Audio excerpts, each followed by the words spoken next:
Got no enemy greater, any enemy greater than me. And if ever a traitor to myself I be.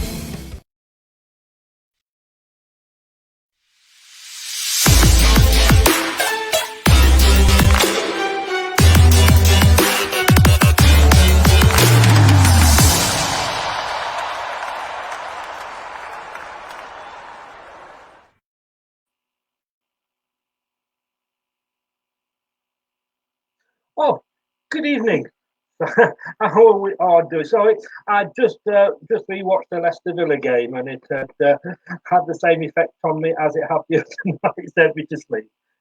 All joking aside, I think we can honestly say that was probably the worst game of the whole season, of the whole Premier League so far. I literally missed the Villa goal because I was actually writing on my notes, and I've got my head down to say. That here we're going to have the first 0-0 of the Premier League season.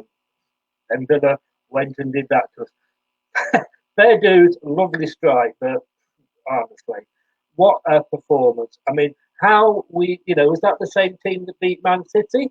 And was also that the same Aston Villa that put 7 past Liverpool? Or was it just a tale of two really, really good defences? Well, we're going to find out a bit when we get Craig in. My Tuesday night colleague. So tonight we've got a lot to get through and a packed show tonight, as I always say. We're going to be looking back at the dreadful game at Villa. I think it all sums it up when the highlights are actually 1 minute 56 seconds on lcfc.com. So we probably might not talk about it for a lot longer than that. We're also going to be looking at the Fofana debut and Brendan's substitutions and plan B or lack of it. Ahead to the Arsenal game. We're not going to be looking at the Europa League game against Royal Luhansk because we're going to be doing a special tomorrow night at 7:30 with new Leicester Till I Die blogger Mark. He's going to be doing the European shows with me. For 7:30 tomorrow, we're going to be looking at that. But Europe doesn't get missed out altogether. Of course, if you've seen it in the news today, the old European Premier League has really suddenly ahead. And if he didn't vent enough last week, I'm sure he's got more to vent this week. And that's our Craig. So let's just say a few good evenings. Good evening to Matthew. How the devil are you? Facebook user, wake up, Chris. Yeah. Well, like I say, I had my reason. Just to say, if you are, obviously you will be watching on Facebook. If you're not registered in with StreamYard, it is free. There's no charge. There's no download. But if you're not registered, as you can see there, you come up as Facebook user. If you're going to do that, that's fine. You don't have to do anything. But can you just stick your name at the end so we can give you a shout out?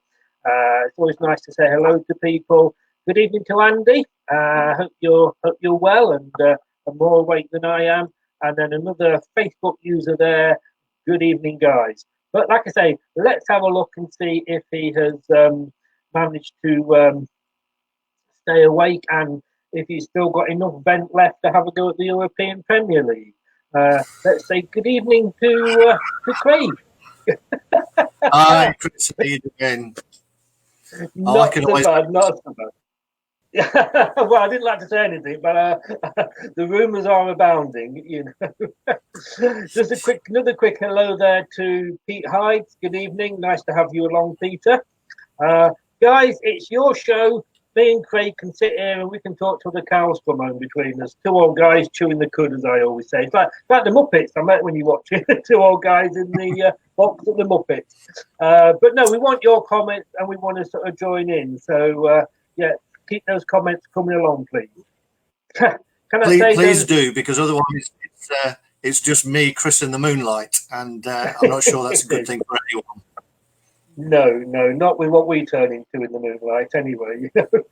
But Craig, let me say those two little words to you.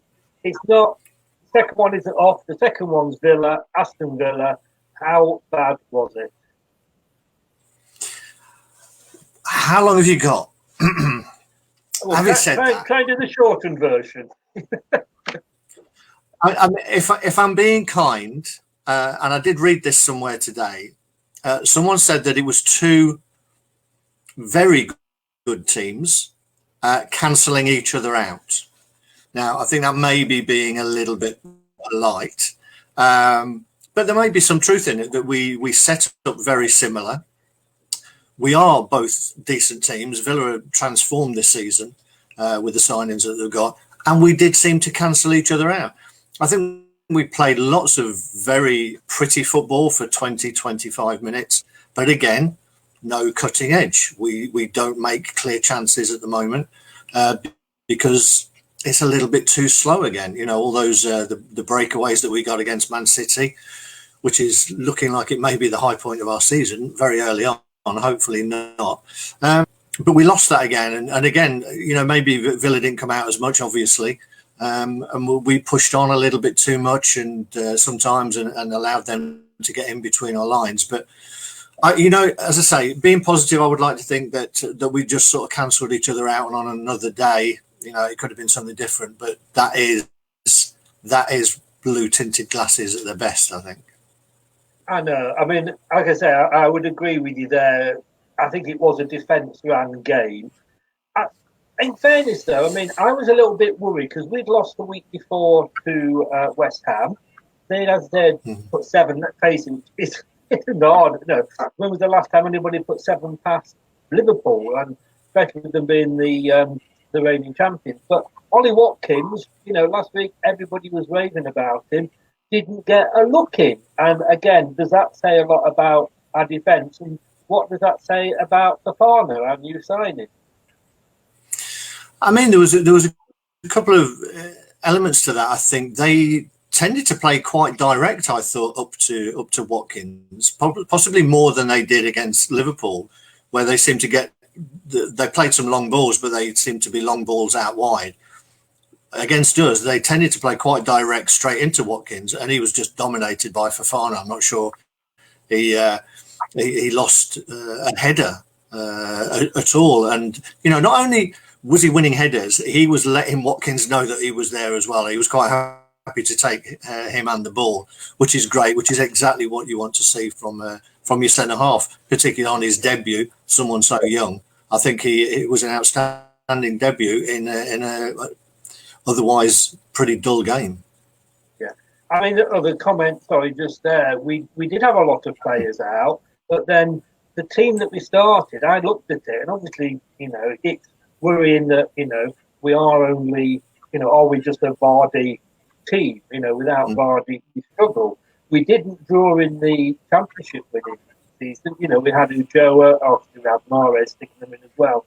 We haven't got those sort of players, and you know, Vardy plays a particular way. Inacho doesn't play that way, but at the start he seemed to want to play Inacho the same way as, you know, we were playing to Vardy. It's not that sort of player, you know, is he? No, he's not. He's totally different. He wants the ball into feet, and he wants little 1-2s around him. And I think, again, on another day, you know, we may well have got 2 or 3 goals, because in that early period, we did play a lot of really nice, intricate football. And it was just the last pass wasn't there. It was pulled back behind someone, or they were getting a lot of blocks in. So I don't think it was all bad. You know, we're talking as if we were awful. We weren't awful. It was just a little bit on the dull side. But I think you have to give Villa a bit of credit for that. Again, what I would be disappointed in most is that sort of speed of transition again. And you look at the game, and you know, our favourite subject, Perez, for me, and I'm a big supporter of his. It's getting close to was a big supporter of his point at the minute. I think with him, and to a lesser extent, but somewhat with Harvey Barnes, is that they allow the game to be dictated by other players. You know, so if they're being fed the ball, they're great.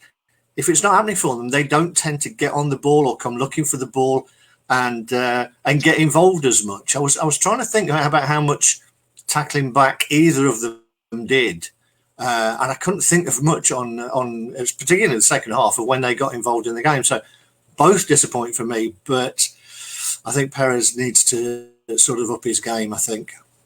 Yeah, and I mean, but Fofana, Castagna had another good game.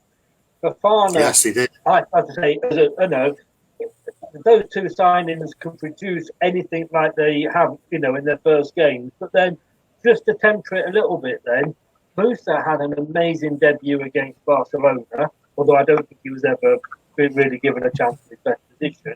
And of course, Diabate was hailed as the next wonder kid after scoring 2 against the mighty Peterborough United in a League Cup game. So we can but keep our fingers crossed. Yeah, I think you know, sometimes we do read into too much into it. I think it's more difficult for forward players to gauge it. Any one game they can be look great based on the opposition and who they're playing against and the formation that's set up. I think with Fofana, I think it was clear that he knew what he was doing. He was very strong. He was confident, which is great. Seemed comfortable with the ball and didn't mind sort of passing, you know, sharp passes into midfield as well. I think you couldn't have asked for much more other than him going up and scoring the winning goal. That would have been nice. That would have been nice. We've got to look at the substitutions because, and we'll go through them one at a time. And I'm going to start with not the obvious one. I'm going to start with our friend Hamza. Andy says there, Chowdhury is a liability. And just while you're talking on this, if anybody wants to come and join us, I'm going to try and post the link into the chat. So if anybody wants to come on and have a quick 2 minutes about the topic we're on at the moment, I'm going to put that up and you can come on cam and join us. So I'm going to try and do that now. But Chowdhury for Mendy, who up to that point, as good as Fofana was, I thought Mendy was up there as a shout for man of the match. Went off for Chowdhury, didn't get it, light for light, didn't get it when it was 0-0 and we could go for the win. Some said it was Chowdhury that cost us the goal. At the time when I watched it and the goal was played back, totally agree. Unfortunately, he got caught the wrong side of the ball, and I think that's what you get with Hamza. I think it's harsh to say he's a liability. I think he needs a stronger character around him on the pitch, and I'm not sure there was anybody there who was going to talk him and help him through that game. I know he shouldn't need any help through the game, but young players do. They need to be coached a little bit better about when to go, when to press, and when to sit back. He pressed behind Maddison. I think if you watch that, Maddison went to press. He automatically followed him to try and do the double up press, left a gaping hole behind, and was really, for me, a little bit too slow in reacting to the danger. The substitution, I'm not sure why. I guess maybe Brendan thought he needed a few more legs, but with that comes that sort of hot-headedness of chasing the ball a little bit. And you can't afford to do that. You can't afford to switch off at this level because, as we see, you know, it cost us. Disappointing that nobody came out to shut him down again. We've seen that too many times, going back to Company's effort a couple of years ago. You know, somebody needs to come out of the line. You know, if they slip a great ball in, fantastic. But somebody's got to step out of the line and block a shot. You know, they didn't have many more people up there. Somebody could have done that. But that substitution was a little bit strange, I think, as you say. Benny had a really good game. Not sure about this, who this is. Again, it makes a good point. Pat is the most important player we have at the moment, and he keeps taking him off. I mean, Pat is, to me, so far, along with Mendy, the revelation. You know, but before the game, he was one of those that was, you know, questioning as to whether he would be fit or not. And maybe that was just an injury that, you know, he'd played however many minutes he played, and he needed to rest him. Yeah, it may well have been a protection of Pratt substitution, because I'm not sure I'd say he was the most important player, but he's definitely up there, and he's been fantastic this season. I couldn't argue with that at all. And he seems to be a bit more of an old-fashioned box-to-box player. He gets around the pitch. He's much more mobile, doesn't mind putting his foot in, and can see a pass as well. So he's slowly worked his way into contention to being possibly the first name when everybody's fit down on that midfield, whereas before it would have been Tielemans and Maddison, and now he's giving Brendan a little bit of a problem as to how to fit those three players in, and I'm not sure he's quite worked it out yet. When indeed he's back fit, hopefully it's sooner rather than later, but I'm not sure. Again, more of a problem. I think we're looking pretty strong through the middle of the pitch. It's the other areas that's a little bit more of a worry. I have just about say if any guys want to come in, just copy and paste that link, no charge. Come and join us. You're not going to look embarrassed. The two ugly buggers already on screen, so don't worry about that. you might be. Please be wearing clothes. Sorry, say that again, Craig. Just please be wearing clothes. I think that's the only stipulation. You didn't say that before. Anyway. I've got to be honest with you, my mind has gone blank. Who replaced Pratt? I can't remember. If you can't remember, somebody come up and say who replaced Pratt. Because I was because to be honest with you, under. Yeah, usually, Chris, I leave all the stats to you, but you just can't get the staff these days, can you? You can't. Maybe that was another point where I'd fallen asleep. but and then, of course, Under never made an appearance. And then I'm going to come on to the next substitution. And I'm going to tie this in with the plan B. And this is something that I've seen on the group and on a few sites. Well, that was right. Thank you, Andy. Yeah, Maddison.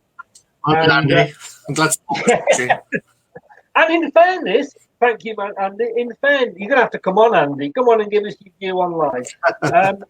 In fairness, Maddison looked good when he came on, but there were so many times when I saw Leicester attacking, and we had three players in the box, and they literally at one point had the goalie and 9 players behind the ball, and with you need it to come off somebody's arse if that it's going to be like that. Yeah. But anyway, back. But, it's the old adage of you don't shoot, you don't score. Yeah, exactly. You've got to take a chance. I'm surprised when I looked at the stats. I'm surprised we had as many goal attempts as we actually did, particularly in the second half. People say stats don't lie, but I'm not sure they do, because apparently we had 12 attempts in the second half and they had 11. Hopefully, somebody's doing better stats than that, but it just didn't seem that kind of game. Second half, we just didn't seem to be in it. But we've got to be having more shots, surely. We've got players who can strike a ball. We've seen that. Well, I've got slightly different stats to you, but I've got sort of shots as 11 for us and 10 for them. But I know. I think it was about the 40th minute before we had our first shot. But as I say, going on to the final substitution stroke plan B, and Zakia, you're coming in, but I haven't got you as your camera working at the moment. If you can get your camera working, we can get you in. Just going to read a few points out here before I come on to this, because I think you can probably know where I'm going with this one. Going back, Andy, Slimani's got 2 left feet. Just looking down here, Andy again, Slimani was our plan B, but it didn't seem to work playing him out wide. What's this one? Larry. Good evening, Larry. Welcome along. I've not seen you before, so nice to have you along. None of our strikers ever look good week in and week out. Even Guardia's getting pretty anonymous. Has to be Brendan's systems if they're not all useless. Now, they're not, and I've been one, and somebody actually posted saying, all those that wanted Slimani back, have you gone back under your stone or what have you? You bring on Slimani, and this is where I bend now. You bring on Slimani as your plan B. You put in to replace Inacho, who is in turn replacing Vardy. Slimani is not that type of player. You don't, to my mind, you were bringing on a plan B player, and asking him to play in a plan A, formation. If you're going to bring Slimani on, as far as I know, Slimani, his strength is his heading. Most of the goals, apart from the worldie I think he got against Liverpool, he's always sort of mainly got headers. And yet you've got probably the best cross with the ball since Guppy, sat on the bench, scratching his arse in All Brighton. Why the hell was he not brought on at the same time? Rant over. Well, it's nice to hear you vent for a change, Chris, instead of me. I think you're right. I mean, I thought Slimani had some quite nice touches bringing other people into the game, but you can see what he wants to do when he comes short. He wants to get the ball in, lay it off, and then he gets off into the box, hoping that the ball will then be worked out wide for a cross coming in. But you're right. There's no point playing a player like that. We talked a while back about Peter Taylor and buying Adi Akinbaye and trying to turn him into a player who plays with his back to goal and not playing with wingers. If you're playing Slimani, you've got to have wingers who are prepared to put the ball in. And as you say, All Brighton would be the most obvious choice there, or even under, a proper winger. We got in 2 or 3 really good positions, and then we did what we do when Jamie's playing, where we cut back, we recycled the ball instead of just whipping it in. What I would say is there was one interview I saw. I haven't seen this widely reported, but Brendan made a comment which encouraged me greatly.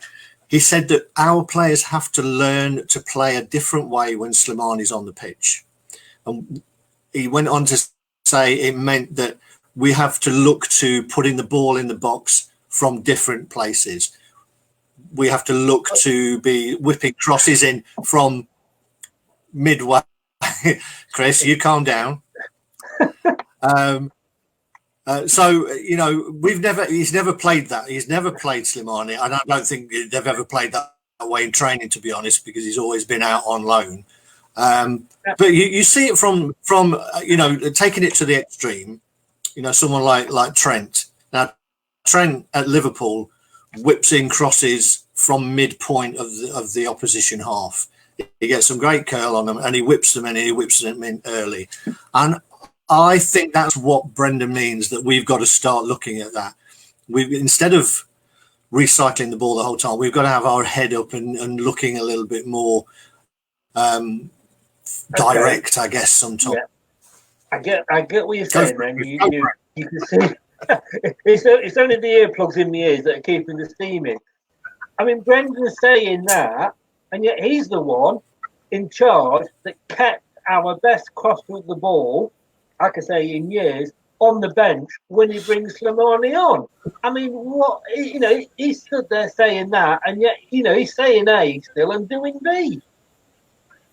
Yes, as I say, it was a comment after the game, and it doesn't all just come down to one player to put a ball in. I think it was a broader point he was trying to make, is that when you're bringing on different types of players with different attributes, you've got to learn to modify your game, and you've got to do that yourself on the pitch. You've got to learn to do that. You can't be told from the sideline the whole time. These are professional footballers who should be intelligent enough to adapt to it, and I'm not sure we were. It's 20 minutes. It was 20 minutes that he was on. He's not going to play in Europe, so whether he's going to play against Arsenal, I'm not sure. But I think he was just making a point. But that was encouraging that at least he's made that point. What he would be doing is encouraging that he actually puts the right players on the pitch to feed him. Yeah. Let's see if he puts into action what he says in the interviews. I know. Hopefully, I think Jamie might be back for Arsenal. He's definitely out for the European game. But like I say, we haven't got Slimani for that. We've only got Inacho. We are. And one of the other things that I was going to bring up was injuries. Just before I go on to that, actually, not sure who this is, but somebody said Daniel Sturridge on the free anyone. You know what? That might be Daniel Sturridge. Yeah, sorry? It might be Daniel Sturridge making that comment. Come and join us, Daniel. We'll have you. You know what? And I know he's a bit of a liability. Get him on a short-term contract, even pay as we'll pay as you play sort of thing. And again, it would just give us a different option. I think there's a couple of things, and again, somebody could put me right. I'm sure Daniel Sturridge was at Liverpool when Brendan was there. He was. So whether Brendan rates him, doesn't rate him, I'm not sure. In this day and age, it's whether a player is prepared to have a contract that is a pay-as-you-play type thing. I'm not sure we would look to be bringing someone on quite hefty wages who's got such a bad injury record, to be honest. So sometimes it has to be down to the player to accept that he's not going to get a type of contract that he had before. We don't know that. We don't know that we've tried to get it, and that's the case. He's in his older years, shall we say. I think it's 32 or something like that. And, it's either don't play or play on that basis. I mean, maybe, I'm of a certain age like yourself, and I can remember when the club was going through the troubles that we were financially, that we had players like Nicky Summerby that, was actually playing for us for nothing, just to get games and be seen. But then again, that's different times. When Andy's just come in there, Sturridge is too injury prone. Yes, he is, which is why I was saying a pay as you play. Somebody else has just come in here with Under must be thinking, what have I got to do to get a game? I can't believe he wasn't on, but we shall see. But moving on, injuries, we are very much injury ravaged at the moment. We went through, and I know a lot of it's down to luck, but the Onshu got injured on international duty. But when we won the league, we had very few injuries, and we had that cold freezer room or whatever that was supposed to be wonderful. I don't know whether we've lost that or we don't use it, but I don't like using injuries as an excuse, because I know I call other fans from other clubs when they do it. But we're having a lot of bad luck, aren't we, at the moment? I mean, maybe it's just our turn, Chris. We have had a really good run with injuries, whether it is something to do with training methods, whether it's to do with the lack of intensity of the games. There does seem to be a lot of muscle injuries, and it's not just us, but people are picking up muscle injuries in games where, I don't know, is it a little bit too stop-start? Then it's not the high press, it's not the high tempo of when fans are in there. I think the lack of fans is having much more of a knock-on effect than just the atmosphere. I think it really is starting to affect players on the pitch. There's too many games with some strange results going on, and I can't believe, would Spurs have let in 3 goals against West Ham if the fans were there? I'm not sure they would. So I think it's having a strange effect. And as I say, whether it is that lack of intensity or something that's causing that as well, whether it is just coaching, but we've got a lot of games, we can't afford it. And do you think? I mean, the atmosphere at our ground is, I think it's been one of the best over the years since the introduction of the clappers. And it's almost like we're losing more than other teams, with the support, because when the crowd got going with the clappers, it was like the 12th man. And I know it's an old state, but it was. It was. I think the fans do make a difference. They make more of a difference for some teams than others, but I think for us, they definitely did. That atmosphere that we create. We drive the team on. We're not really a group of fans who gets on the team. I mean, sometimes we do get on individual players, which personally I don't like either. But we do seem to drive them on, and I think that's why we've lost 2 home games back to back against West Ham and Villa. Now I can't see that we would have lost both of those with the fans. Who knows? I'm speculating, obviously, but they definitely make a difference to our performance and our level of performance, particularly towards the end of games. We're right up there, I think, with in the highest number of goals scored in the last 20 minutes of games, and a lot of that is our fans who drive us on.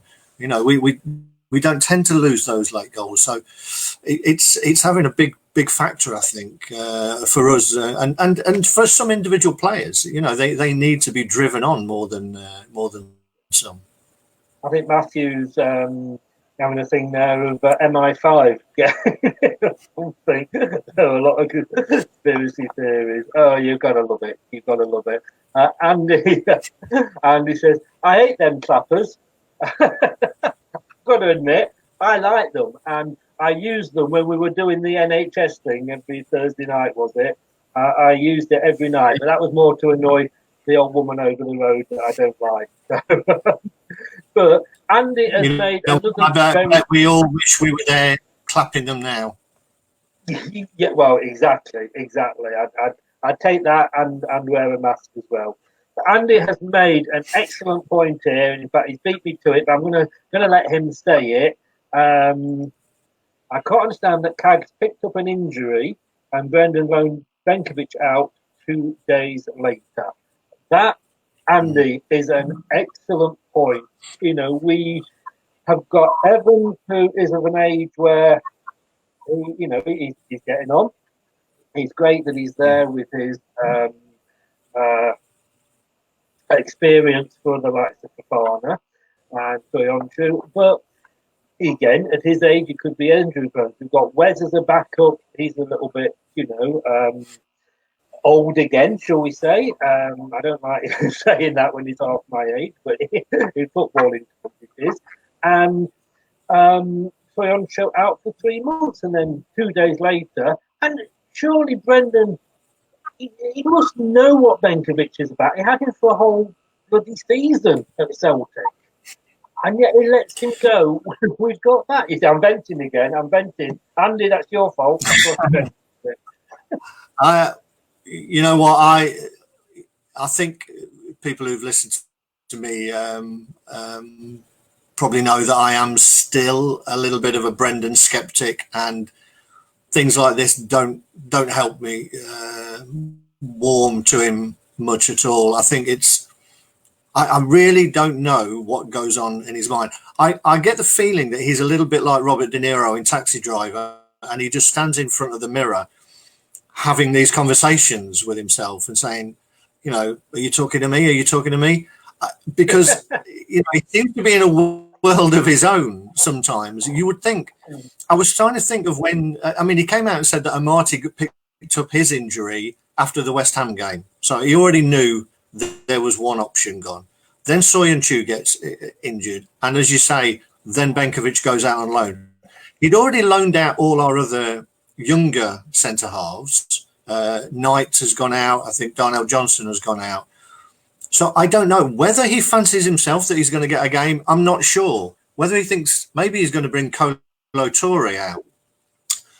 Maybe he's got some master plan that we don't know about, but it does seem a little bit like a dereliction of duty. The fact that he's leaving us more threadbare than your Eindhoven green football shirt. The thing is, if he stood in front of the mirror, he isn't probably actually talking to himself. He's probably making notes in his notebook. I don't know. It's a join the dots. I'm not sure which it is, to be honest with you. But it's good at the end of the day. Let's not forget we're still fourth, and it's we're moaning about being up there and struggling and keeping in touch with the top teams. Not so long ago we'd be the other end of the table moaning about trying to get out of the relegation zone. But it's a really sorry.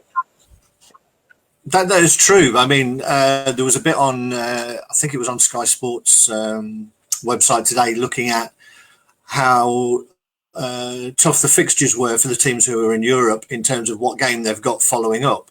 And I think we've got Arsenal, Leeds and then Wolves in the next 3 that are fixed around our Europa League game. So it's not going to get any easier. particularly from a fitness point of view, Leeds are not the most technically gifted team with many flair players, but they'll run their socks off, which isn't great for us, who's a team who looks like we don't have that much legs in us, and we'll be coming off a Europa League game. So I think I don't want to sound pessimistic, but it's I'm not sure we'll be sitting fourth this time next month. No, and of course Leeds, managed to put again 3 past Liverpool, but let's not worry about Leeds yet. We've got a rather tough game coming up on Sunday again. Pay-per-view at 7:15. Let's just say Andy just made this comment. Let's bring him. Yes, we are still fourth. We want to stay there. We can beat teams like Villa and West Ham. Yes, we should. It's a funny season because I think there's some weird results out there. And I was talking to I think the Leeds fan, to be honest with you, that I've got lined up to do the opposition view. And he said, it could be anybody's season this year. It really could. But Sunday we have got Arsenal. They not the easiest team. We've played them 144 times in our joint history. We've won 32. Here's the stats for you, Craig, and we've lost 67. Since we got promoted in 2014-15, we've won 3. We've lost 7. So we know they're a bit of a bogey team for us, despite winning the last couple. We both played 5. We've won the first 3, lost the last 2. They've won, lost, including the 6-1 to Spurs. But I think I'd sooner be playing somebody else rather than Arsenal. I'm not sure, unless it's Fulham, I'm not sure there's anybody else, to be honest, because on the day, as you say, anybody can beat anybody. I think Arsenal's a funny one. In the back of my mind, I've got a feeling that it might be more of a game for us, to be honest, because they're a team that will come on to us, which does suit us. We know that. We have got players who can hurt them. I don't think they're particularly strong at the back. Vardy's got a fantastic record against them, so as we all hope that he'll be fit. You know what? If we had more centre halves, I think Brendan would go for a 3 in that particular game to allow the fullbacks to push on, the wing backs to push on a lot more, because Aubameyang likes to drift out left. You've got either Pepe or Willian. Neither of them like particularly coming back, so it should play into our wing backs' hands. It's whether we've got enough cover through the middle of the pitch to cope with it. But it could be more of a game for us than the Villa or West Ham, actually. Yeah, I was going to say, I hope Vardy's back, because I think he scored in every game we've played against them in the last few years. But it's going to be a tough one. Well, like you say, I'm hoping that we seem to do better against the so-called top 6. They do seem to let us play a bit more, but I think we are becoming a little bit reliant on, I'd say, Jamie Vardy there. Or if we do play Slimani or Iheanacho, let's hope that Brendan follows his own advice and picks the team to play to their strengths. Let's just end up, and I'm going to let you vent. I vented twice tonight, so it's your turn to vent now. I thought this raises its ugly head every couple of seasons. Just a couple of points here. Bad news: Liverpool and Man United are drawing up plans for European Premier League football. It looks like they're after more money again. I think it's actually UEFA that are doing it, and they've approached, I believe, 5 Premier clubs, including Liverpool and Man United, and it's going to replace the Champions League. I don't know if this is the same person. It's still Facebook news. They don't know who you are. Let them go. The Yankee owners are in it for the money and don't care about the history and meaning of football. So let them take away the big MU and pull and see how they're getting along, playing the same 5 to 6 teams week after week, year after year. I mean, I'd love to be able to say, let them go. But then They're the teams you want to be playing.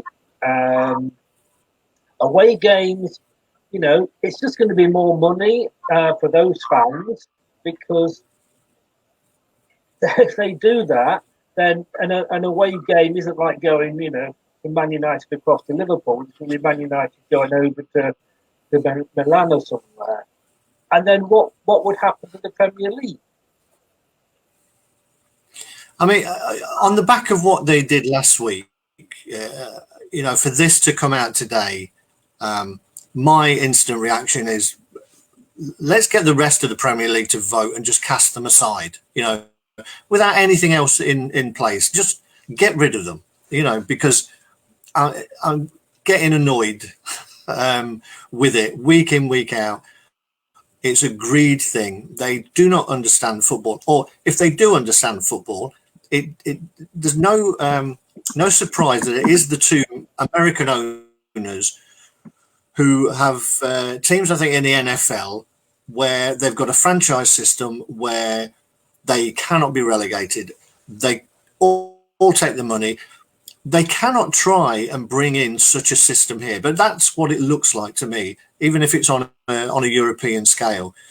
The beauty of the British game or the English game, the Premier League, is the fact that anyone can beat anyone on any given day. And that is the sacrosanct part of English football. And those two clubs, need to get a grip, to be honest, and understand what it really means.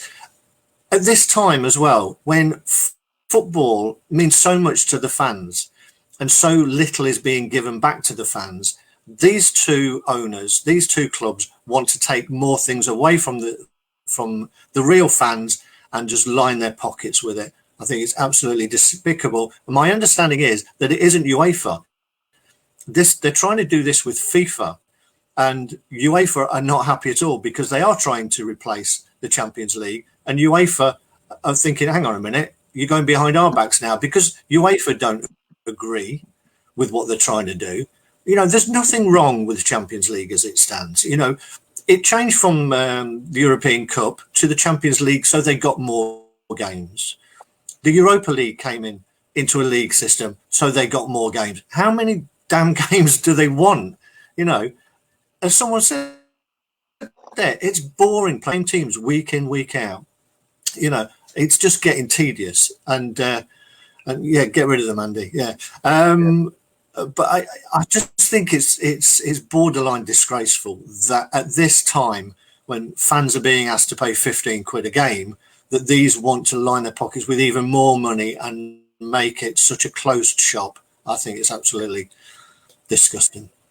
I think, like I said, as I said before, I think when you look at how much it costs football these days, and there's nothing. It's just going to cut out the dream of football. The dream for football is that anybody could do a Leicester City, and that's what we gave. We gave, and clubs will admit this. We gave people the dream that it could be them one day.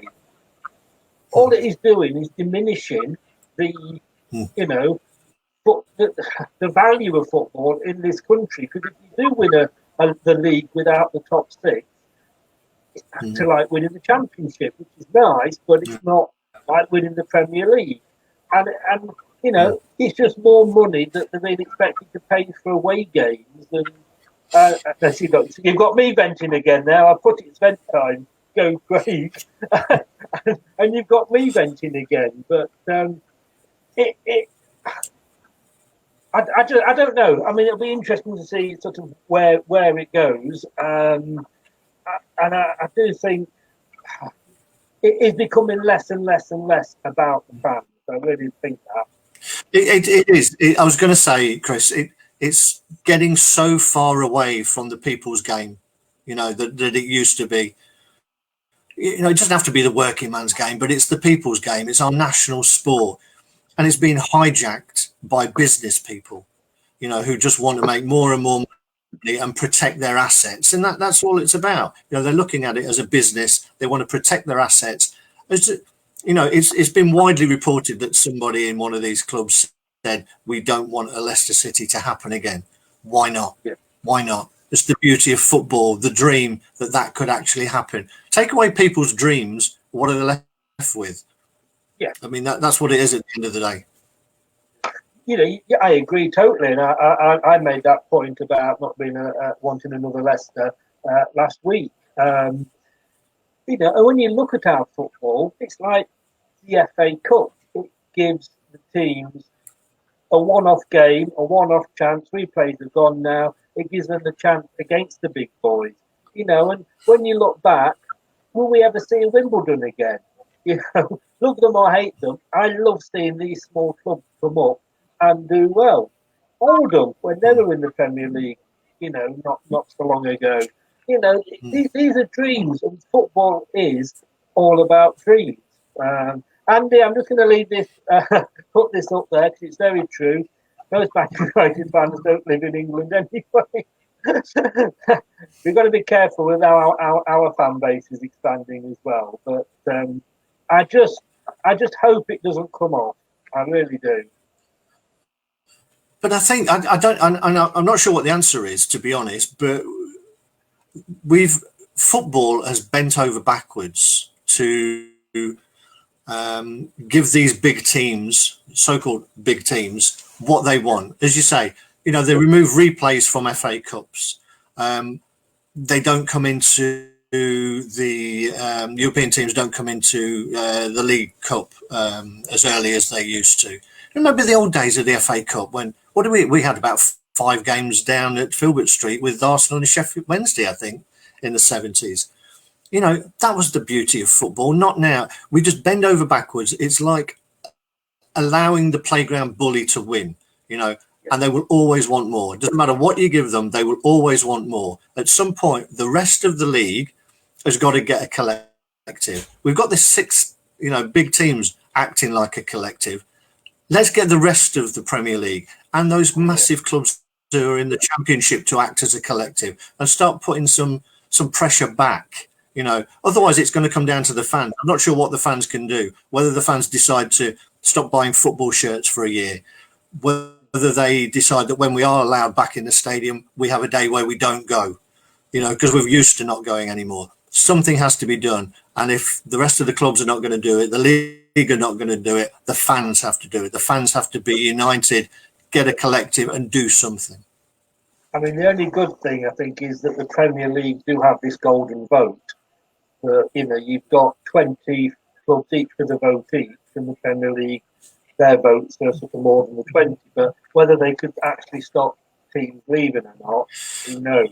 But these are business people. They know what they're doing. It's always there. We'll present the worst case scenario, and then knowing that we'll never get it, and then it'll seem like we're compromising so we get what we actually wanted in the first place. The Premier League are so frightened that these teams will break away and form a European league that they'll basically give them virtually everything they want. I wouldn't trust the people at the Premier League.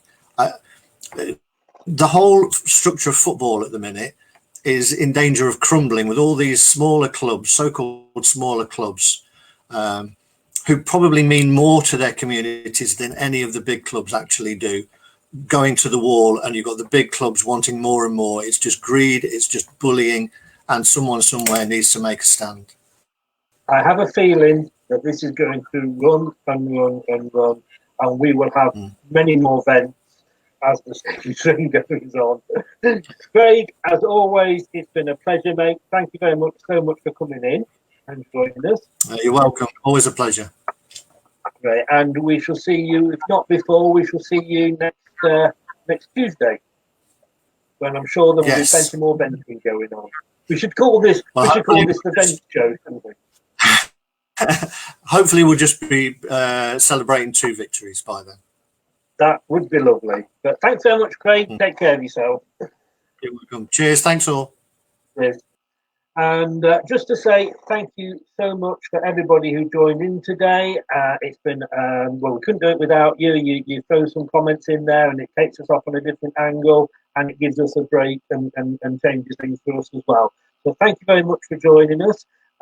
If you've not watched all of this, or you've nipped to the toilet and missed the best bits, I think there were some best bits in there. If only me getting to sleep at the start and being quiet. And everything happens when you go to the toilet. Get onto our YouTube channel, Leicester Till I Die. Like I said, we've got 98 subscribers. Only doing a couple of weeks. Let's try and get that over the 100. I'm going to put up now all the different places you can follow Leicester Till I Die. And if you are watching us on the YouTube, below us here we'll have all the links to all the different social media places you can find us. So what's going to be happening this week? Well, we are going to be back tomorrow night, 7 or 7:30, not sure which. I think it'll be 7:30 for a quick pre-Europa League show, where we'll be looking, and I'm going to attempt to pronounce it again here, Zoya Luhant. I'm going to keep practicing that. And then we'll be back post-match, so it'll be a late one on Thursday after the game, me and Brad. And then on Friday, we are going to be getting the Arsenal fan in to have the opposition view show on Friday. So you've got us virtually every night of the week. So tomorrow at 7:30 for the Europa League preview. Thursday after the game for the post-match show. And on Friday with the Arsenal fan, who is my daughter's girlfriend. So it's going to be really nice and really complimentary. Otherwise, I'll have words with it. But guys, thanks for joining us. Whatever you're going to be doing, join us if you can. Like, subscribe, follow, tweet, whatever. Do it all for us. And remember, stay safe. Take care, guys. Bye-bye now.